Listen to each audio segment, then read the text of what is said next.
ভক্তবৃন্দ, আপনাদের সকলকে জানাই শারদীয় দুর্গাপূজার শুভেচ্ছা ও অভিনন্দন।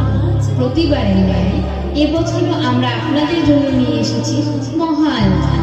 সভাপতি শ্রী পলাশচন্দ্র সরকার, মোবাইল নম্বর 01770388464, সম্পাদক শ্রী রতন চন্দ্র সরকার, ম্যানেজার শ্রী প্রদীপ চন্দ্র সরকার, কেশিয়ার শ্রী রবিচন্দ্র সরকার, উপদেষ্টা শ্রী যতীশ চন্দ্র সরকার।